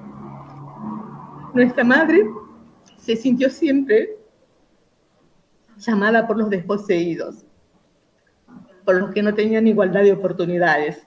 Y era la escuela primaria. Mi madre, que falleció en el año 62, nos transmitió esos valores. Y la Olga era eso. Nosotros somos salteños, pero en el año 65 mi padre, que era jefe de correo, fue trasladado a Embalse de Río Tercero como tal. Entonces, nosotros cursamos nuestros estudios secundarios en el instituto privado, no me acuerdo el nombre, pero el único instituto que había secundario en Embalse en aquella época. Mi hermana sacaba libros con gran contenido social, a pesar de que era una escuela.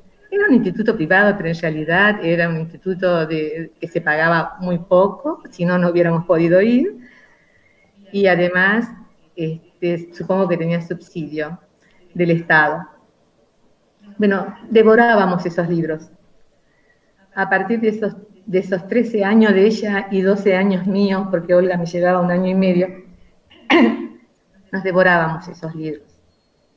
E íbamos a bailar como todas las adolescentes, y nunca faltaba el momento en que mi hermana se acordaba de su madre y sentía esa ausencia. Nosotros también, pero creo que nadie como ella. Llegó la etapa de la universidad y nos trasladamos a la ciudad de Córdoba, donde ya estaban mis 2 hermanos.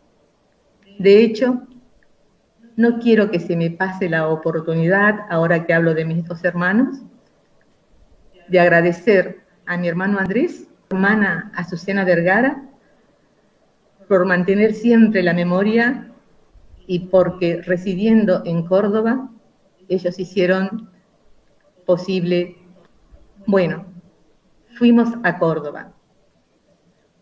Primero la Olga, que pasó un invierno duro porque no teníamos medios económicos. Mis hermanos recién empezaban a trabajar y mi viejo apenas sí les daba una mensualidad para que pudieran pagar un alquiler de una habitación a los muchachos, y mi hermana tuvo la suerte de tener un buen amigo en el secundario que estudiaba en Embalse pero vivía en Córdoba. Y este muchacho la invitó a ir a residir a su casa. Después fue un locutor conocido en la radio de la ciudad de Córdoba. Estuvo unos meses porque tampoco podía aportar en esa casa y no es que se lo pidieran, pero ella se sentía mal como viviendo de arriba. Cuando yo vine a la ciudad de Córdoba, teníamos un montón de ideales, un montón de utopías. Queríamos ingresar a alguna organización que nos representara. Íbamos a todas las manifestaciones. Estábamos en dictadura, recordemos. Íbamos a todas las manifestaciones. En la facultad íbamos a las asambleas que se hacían. Estábamos al tanto de todo lo que ocurría y no dejábamos de participar de alguna manera. El hecho es que en una de esas manifestaciones nosotros estábamos al lado de militantes del ERP. Parte de los militantes del ERP en esa época iban encapuchados a las manifestaciones. Y a mi hermana y a mí se nos ocurrió inocentemente darles un papelito con nuestros datos porque nosotros queríamos contactarnos con ellos, porque era la organización, como ya dije, que más nos representaba. Pasaron meses. Seguro los compañeros encontraron ¿qué pasa con estas chicas que nos pasan todos los datos? Les habrá parecido extrañísimo. Hasta que finalmente nos contactaron y empezamos a reunirnos con ellos. Nos reuníamos en una casa de Barrio Alberdi, cuya dirección no la sé, no me acuerdo, pero sé que quedaba cerca del hospital de clínicas, porque nosotras dos estudiábamos medicina y como estudiantes de medicina teníamos nuestro hospital base en el hospital de clínicas. Esa célula estaba conformada por Nora, que era nuestra coordinadora. Nora era una chica joven, capaz hasta más joven que nosotros, no lo sabemos. Igual yo en ese entonces tendría 19 años y mi hermana 20 a 21 años. Por Ana, una piba divina, alta, grandota, muy generosa, muy afectuosa ella sobre todo. Por Martín, conocido dentro de la organización Martín, como Martín, pero al cual nosotros le decíamos el pequeño, porque el pequeño medía como 2 metros. Estaba también Carlos, otra compañera a la que le decían la India, y creo que había otro muchacho más. El hecho es que mi hermana Olga, en honor a nuestra madre, había elegido como nombre de guerra Carmen. Y yo había elegido el nombre de Susana, mi mejor amiga de esa época. Creo que hasta el día de hoy, ella residente en Italia desde hace más de 30 años, no tiene idea de que yo, por los años 72 o 73, me llamaba Susana para mi organización.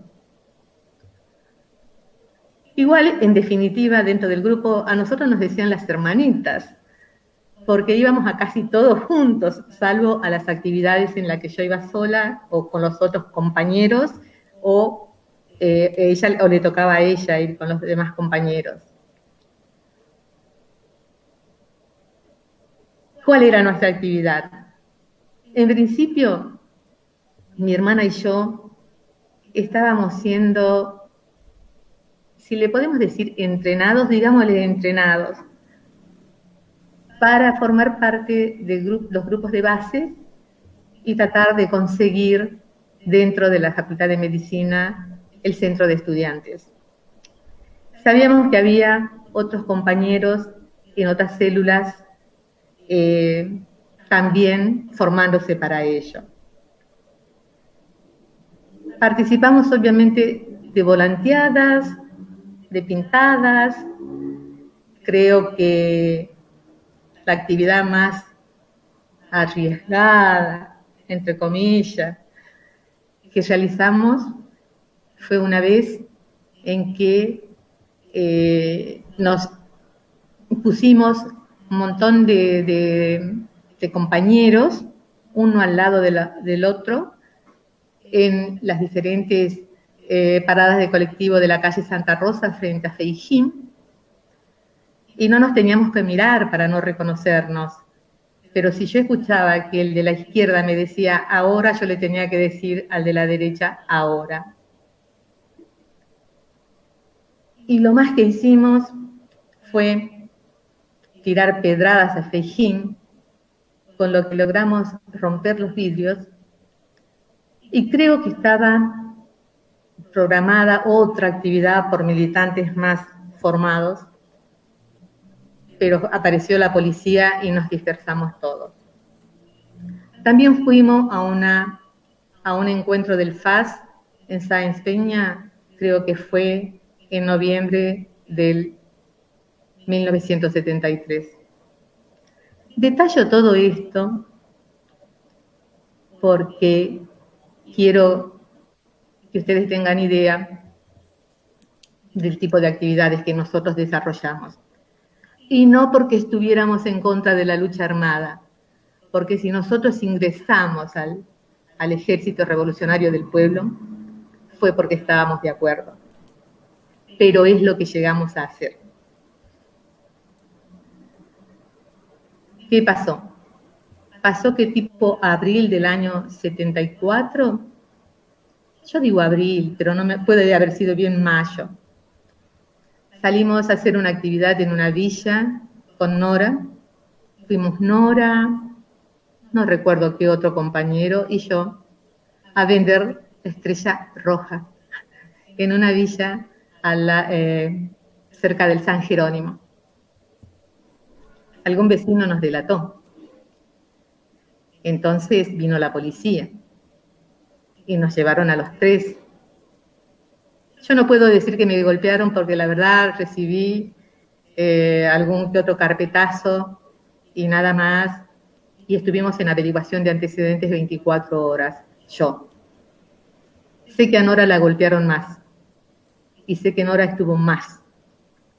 El otro chico no me acuerdo. Cuando regresé a mi casa, había una gran angustia familiar. Nadie sabía que la Olga y yo estábamos militando. Había mucho temor a lo que nos pudiera pasar y con mucha presión de ella, de la familia, y poco tenor militante consistente en nosotras, dejamos de ver a los compañeros. Yo no me acuerdo si los compañeros nos vinieron a buscar de vuelta o no, pero yo sé que a partir de entonces, de esa averiguación de antecedentes por 24 horas mía en el año 74, nosotros no tuvimos actividad orgánica. Eso no fue motivo para que nosotros dejáramos de ir a las manifestaciones. No fue motivo para que dejáramos de leer El Militante y La Estrella Roja, que se vendía en cualquier kiosco o se encontraba quien se los diera a uno por la calle, porque lo andaban repartiendo los compañeros.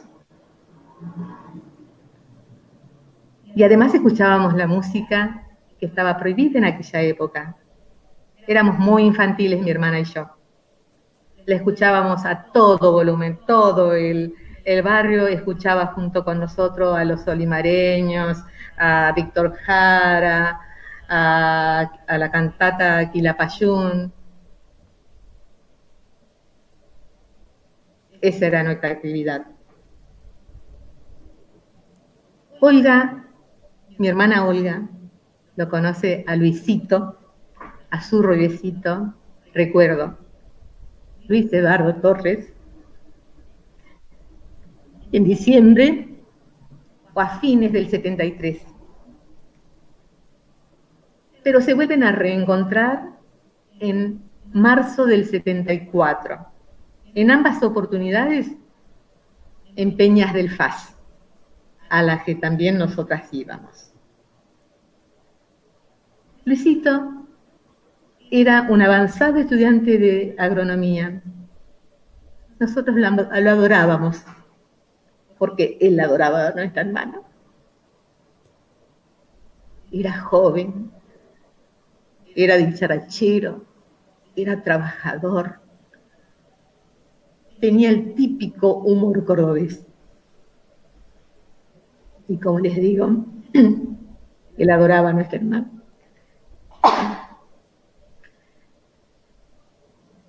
El hecho es que Luis, tengo entendido, y casi lo puedo asegurar, no pertenecía al ERP, como se lo presentó en la primera jornada del juicio. Él pertenecía a una agrupación que se llamaba El Obrero o Poder Obrero. Por lo menos eso es lo que me contó mi hermana Olga, y eso es lo que le contó a los integrantes de la célula.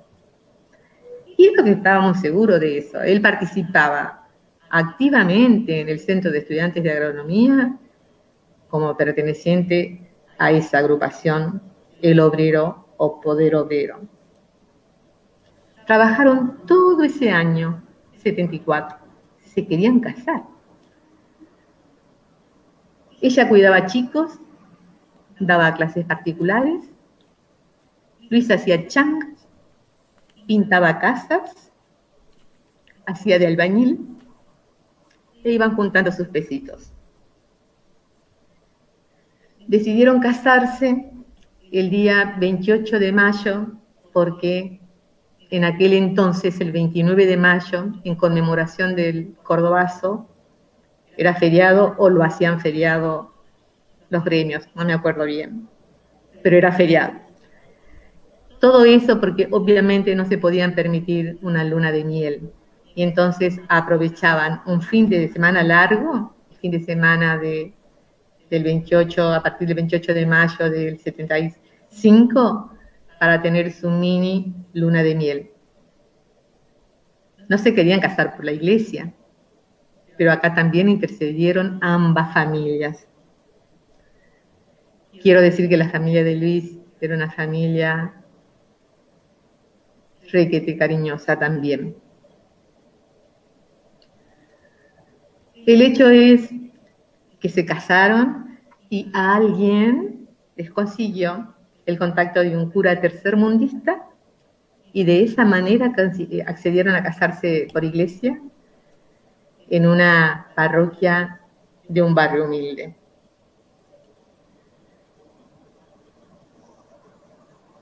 La felicidad duró poco. A los pocos meses, en julio, el 13 de julio, según el Departamento de Informaciones Policiales. El 12 de julio, según el jefe de la Delegación Córdoba de la Policía Federal. Y el 25, o el 25 de julio, según la CIDE, los fueron a buscar a su casa, a Olga y a Luis, que no militaban ya, o por lo menos Luis ya había terminado de cursar inclusive la carrera, y no iba a la facultad. Ellos estaban en su casa con muchas estrellas rojas, sí, seguro, con muchos militantes. Nosotros no dejábamos de leer, y también con mucha otra bibliografía. Y estaban también con una pareja amiga. Los llevaron a la D2. A la pareja amiga la liberaron a las 48 horas, mientras que a Olga y a Luis los liberaron algunos días después. Ellos fueron primero a la casa de los padres de Luisito. Los chicos liberados debieron hacer reposo por varios días porque habían sido brutalmente golpeados. Yo le pregunté a mi hermana, hermanita, ¿te picañaron? ¿Te violaron? Me lo negó. Estamos hablando del año 75. Y después de eso, siguieron su vida como pudieron, con miedo, me imagino, pero a ninguno de nosotros, de la familia Mamaní, ni de la familia Torres, ni a ellos mismos, ni a ningún amigo se nos ocurrió pensar que podían los chicos exiliarse o mudarse o nada. Se quedaron en su casa, laburando, tejiendo ilusiones. Querían tener un hijo.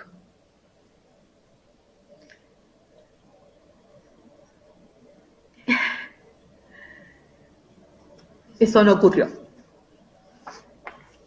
Y no ocurrió, y lo voy a contar así cronológicamente como yo lo viví. Ya dije que Olga y yo estudiábamos medicina. Ella tenía 1 año y medio más que yo de edad.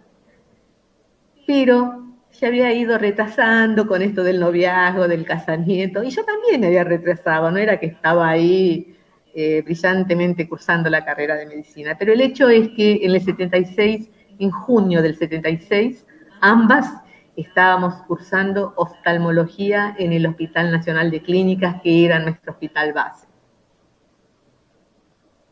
Yo tengo grabada en la memoria, con un tapadito rojo que había sacado de la tintorería, paradita ella, en las afueras de la parroquia o de la iglesia que está enfrente del Alejandro Carbó, creo que la calle es Avellaneda y corta Avenida Colón.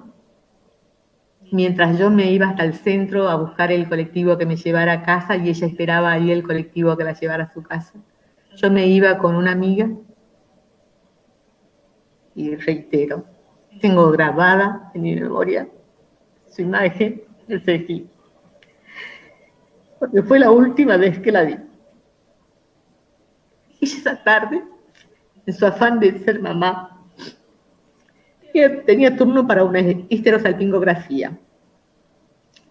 Sabíamos que era un estudio obviamente ginecológico, en el cual te insuflaban aire en la panza y que podías quedar dolorida, muy dolorida. Yo todavía me pregunto hoy por qué no la acompañé ese día, sabiendo eso. Pero no lo hice. Me volví a mi casa. Al día siguiente, Pauli no fue a la facultad, no fue a oftalmología, no fue al hospital. Yo dije, bueno, estará dolorida. El jueves tampoco fue. Me empecé a alarmar. El viernes ya me asusté del todo. Nosotros no teníamos teléfono fijo, no teníamos teléfono en realidad. Entonces, con todo lo que estaba ocurriendo, yo dije, bueno, me voy a casa a avisar que me voy a la casa de la Olga, que no puede ser que hace 3 días que no va al hospital y no sabemos nada de ella, que tenía ese estudio tan doloroso el martes a la tarde y no la fuimos a ver.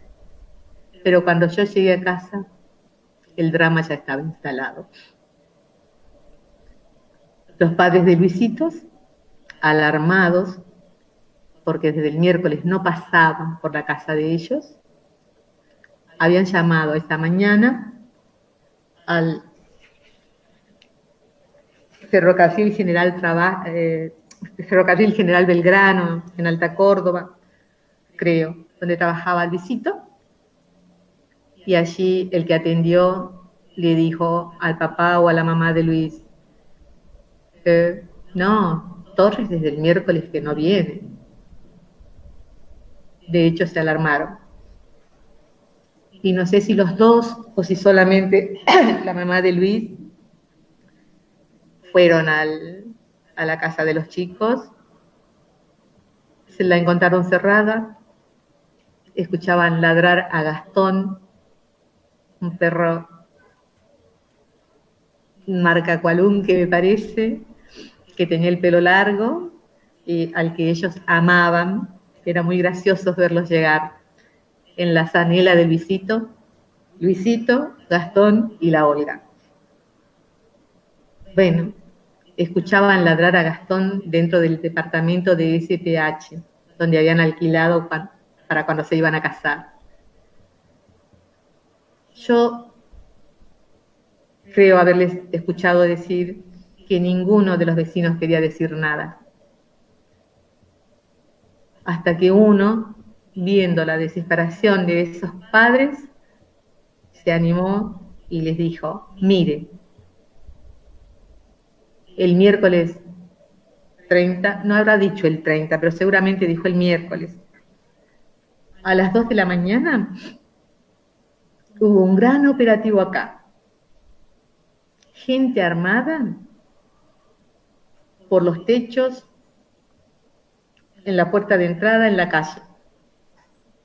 Pasaron departamento por departamento a pedir identificaciones. Y se llevaron a los chicos esos.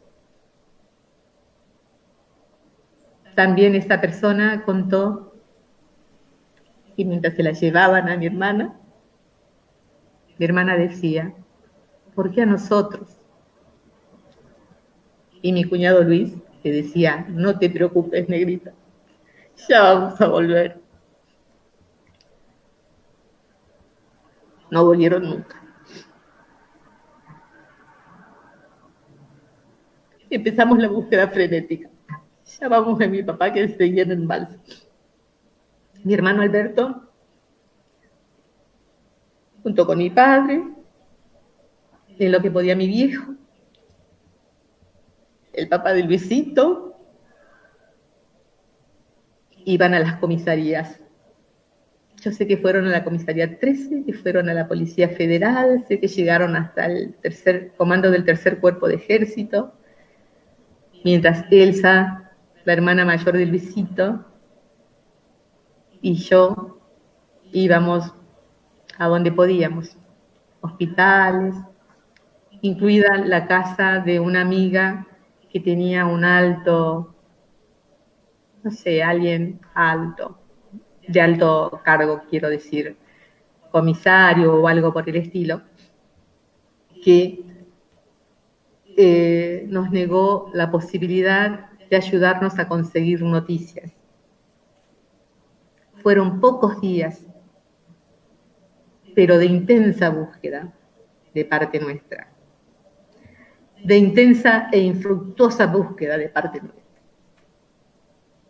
de dolor, de incertidumbre, de impotencia. El día 6 de julio, a la noche nos tocan la puerta y un señor vecino que sabía de nuestra búsqueda, porque nosotros a algunos vecinos muy queridos les habíamos contado que los estábamos buscando a los chicos desde el viernes que nos enteramos y que sabíamos que se los habían llevado el 30. Este señor, con la cara desencajada, apenas pudo transmitirnos lo que acababa de escuchar. El comunicado del tercer cuerpo de ejército, que decían que un móvil de la Policía Federal había interceptado a un Fiat en el cual iban 3 personas, entre ellas Manuel José Campos, al que nunca conocimos y nunca supimos nada de él. De ese compañero nunca supimos nada porque no lo conocíamos y porque solamente aparecía en la noticia oficial, junto con mi hermana Olga y mi hermano Luis, abatidos en un enfrentamiento en la ciudad universitaria. El informe de tal operativo está firmado por el comisario Raúl Carlos Rossi, jefe de la Delegación Córdoba de la Policía Federal.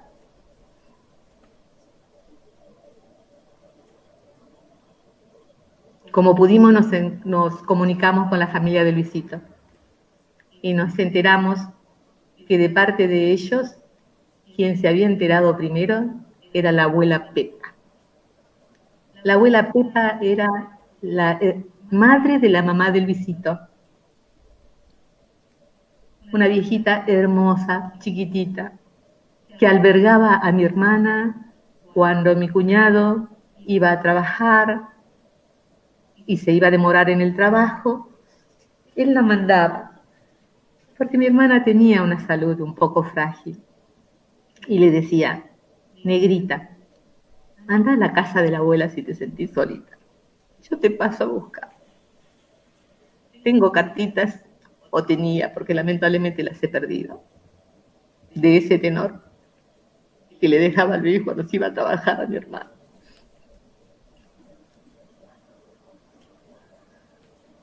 Empezamos la búsqueda de los cuerpos. También, en todos lados se negaban a decirnos dónde los podíamos encontrar. Pero en esta búsqueda participaban más el papá de Luisito, mi hermano Alberto y en ocasión de la identificación, un tío de Luis que les llevaba algunos años, pero que eran muy, muy amigos de Luis y de la Olgi, él y su esposa Betty. Cuando por fin lograron saber o les informaron que los cuerpos estaban en el hospital Córdoba, llegaron allí, les dijeron que una sola persona podía identificar los cuerpos. El tío Hugo dijo, yo los voy a identificar, tratando tal vez de evitar que los padres tuvieran un impacto grande. El hecho es que salió desencajado y esa identificación le costó tener una vida luchando contra esa imagen y el dolor de haber perdido a uno de sus sobrinos. Amigo, además. Hugo dijo, según me contó mi viejo, que los cuerpos no solo estaban acribillados, que tenían huellas de tortura, tal vez también de picana eléctrica, y que el cuerpo de Luisito tenía un brazo fuera de lugar, luxado lo decimos en la jerga médica. Además de eso, estaban entrando en estado de descomposición. ¿Por qué lo hago notar? Porque para que un cuerpo muerto entre en estado de descomposición, tiene que haber pasado entre 36 a 48 horas.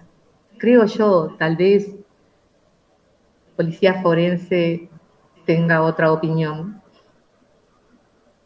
Pero con esto quiero dar cuenta que seguramente a nuestros chicos, porque son nuestros chicos, los torturaron, vilmente los torturaron, y si no se murieron en la tortura, después los acribillaron para hacerlos pasar como que murieron en un enfrentamiento. Señora Mamani, acá, disculpe que la interrumpa. Sí. Le hago una pregunta relativo a esta suposición que usted hace Sí. por el tiempo que había transcurrido derivado del estado de los cuerpos. ¿Alguna Sí. vez tuvieron algún tipo de información en la familia en todos estos largos años acerca de dónde fueron llevados ellos, dónde podrían haber estado, de alguien que los haya visto, algún dato, algún documento? No, lamentablemente no tenemos ningún documento. En realidad, a ver, doctor, nosotros como mi hermano Andrés se presentó muchas veces en el archivo de la memoria y como mi hermano Alberto y yo hicimos 2 declaraciones, pero del archivo de la memoria le dieron sí unos papeles sobre la búsqueda por ellos realizadas. Entonces, yo lo que sé, y no sé si exactamente, por la emoción no me acuerdo muy bien la pregunta, pero sé que la Policía Federal aduce sí, dice que los chicos primeros estuvieron en el hospital militar, donde se les tomaron las huellas dactiloscópicas, ¿sí? En cuanto a lo del estado de descomposición, fue un comentario del tío Hugo, que lamentablemente por todo lo que dijimos, el impacto de él en su salud física y mental, hoy con 84 años, se abstuvo de declarar, de testimoniar. Y nosotros lo entendemos. Porque hay que ser familiar de víctima o sobreviviente para saber que cada uno hizo con nuestra historia lo que pudo, no lo que quiso, sino lo que pudo. Yo me acuerdo que nos entregaron el cajón cerrado, o sea, no vimos a nuestros hermanos. Y durante años la esperé a mi hermana, que me golpeaba la puerta y aparecían los 2. Tampoco, nunca sucedió. El certificado de defunción está firmado por el doctor Héctor Alfredo Cámara, con fecha 8 de julio, y dice hemorragia aguda y shock por heridas de bala. Obviamente no hace alusión a la tortura ni al brazo fuera del lugar del Luisito. Bueno, durante décadas me sentí sobrevivir. Yo me vine en el año 81 acá a Buenos Aires, ya recibida de médica y buscando nuevos horizontes. Sobreviví. Eso es lo que yo sentía. Que la vida me pasaba por el costado. Que yo no podía aprender nada de lo que me pasaba.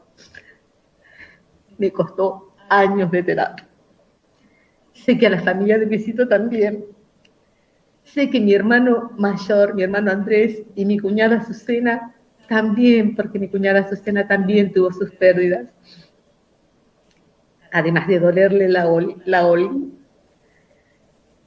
Pero bueno, después llegó el tiempo de testimoniar frente a la CONADEP y de asistir a las marchas de los 24 de marzo. Yo acá creo que desde que hubo la primera marcha del 24 de marzo, no dejé de asistir con mi pancarta pidiendo justicia para mi hermana y mi cuñado.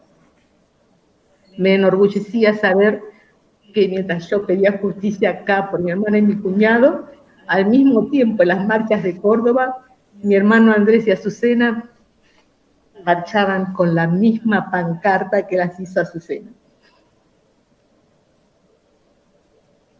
Y así seguimos, hasta que uno, de repente, se da cuenta que la vida sigue y que debe seguir. Y hemos pedido siempre justicia, no hemos bajado los brazos. Llegamos a este juicio y el primer día se le da lugar, el primero o el segundo día, no me acuerdo, se le da lugar a los inculpados a presentarse, tratados, pero gentilmente por la doctora jueza y con mucho respeto. El respeto que ellos nunca tuvieron para con nosotros. Tan soberbios ellos, sin embargo, se presentaron sin dignidad. Fueron capaces de lamentar que cobran poco. Uno de ellos, con prisión domiciliaria, dijo además que hasta vendía pan casero, pobrecito, para poder sobrevivir. Se apresuraron a contar patologías propias de su edad. A todos les duele la rodilla, además de otras patologías más serias, pero que son propias de la edad. Algunos de los hijos de los represores debieron cursar estudios privados porque en los públicos se los señalaba. Eran escrachados ellos mismos. Y vuelvo a decir, en esa primera jornada, algunos de ellos decidieron no declarar. Algunos de ellos decidieron no estar en audiencias que no les correspondieran por las causas que tuvieran para sí. Ellos deciden, pueden hacerlo. Nuestros seres queridos no tuvieron esa opción. El inculpado López dice ayer, ya voy a terminar, me falta poquito, pero quiero manifestarme. Fueron 44 años esperando este momento. 44 años en el que uno fue acumulando vivencias y fue acumulando, gracias a las madres, el verdadero sentido de justicia para pedir por ello. Pero el inculpado López ayer tuvo la osadía de decir que tenía inmensas dudas sobre la imparcialidad de este tribunal. Calificó a nuestros hermanos y a nosotros mismos como testigos de terroristas. Habló de guerra armada. Sí, ya sé, ellos no perdieron su discurso porque nunca se pusieron a pensar en el dolor que causaron y nunca se sintieron culpables. El inculpado López ayer dijo, en tono de amenaza, me pregunté yo, que en algún momento esto se revertirá. Pero lo que ellos no quieren entender es que no nos han vencido. Que la juventud a la que López ayer llamaba a abrir los ojos y no ser engañados en estos juicios, con estos juicios, esa juventud ya ha abierto los ojos. Que todos los que vivimos esa época del terror nos hemos multiplicado. Y junto a madres, abuelas, familiares, organismos de derechos humanos, hijos, junto a nuestros propios hijos, nuestros nietos, nuestros descendientes, hemos dicho nunca más. Y seguiremos construyendo laboriosamente, sin pausa e inclaudicablemente, memoria para que nunca más siga siendo nunca más. Gracias. Gracias, no tengo más preguntas. Muchas gracias, señor fiscal. Doctor Claudio Ros, doctora Gentile. ¿Letrados de la defensa, doctores? No.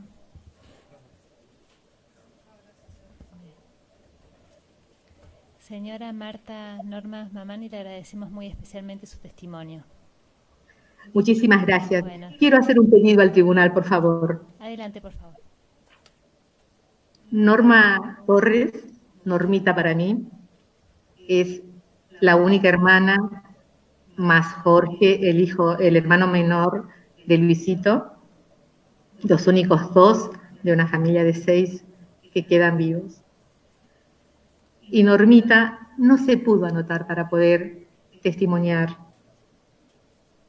Me gustaría que ustedes consideren la posibilidad de contactarse con ella para que ella pueda relatarles la vivencia de la familia Torres. Por favor. Señora Mamani, la petición ha sido formulada a primera hora del día de la fecha por el señor fiscal general y el tribunal lo tiene que resolver. De todas maneras, le agradecemos. ¿Sí? Muchísimas gracias. No, muchísimas Gracias a ustedes por darnos esta oportunidad y por el excelente trato que hemos tenido a través del equipo de acompañamiento, Héctor, el doctor Batistón, siempre dándonos un apretón de mano afectuoso, aunque sea a distancia. Gracias a todos ustedes y al tribunal por haberme escuchado. No, muchas gracias. Buenos días. Hasta luego. Buenos días.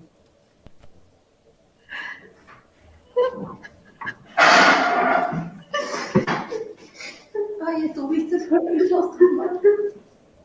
Brillante fuiste.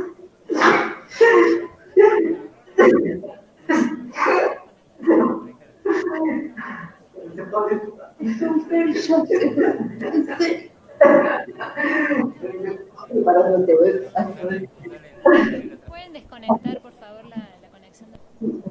Sí, perdón.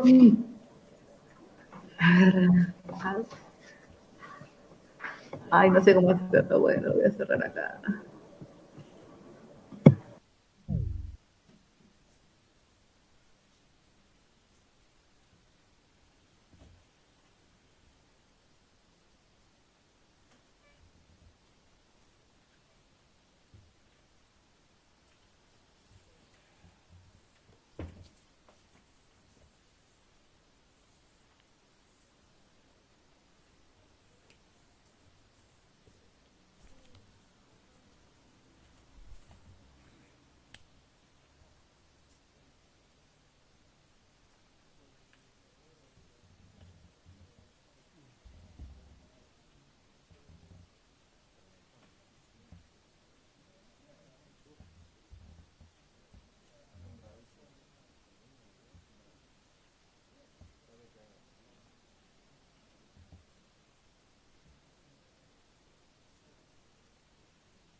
Disculpen la demora, simplemente, bueno, unas cuestiones organizativas. El tribunal dispone un cuarto intermedio entonces para el día martes 24 de noviembre a las 10 horas para continuar con la recepción de los testimonios previstos. Buen día.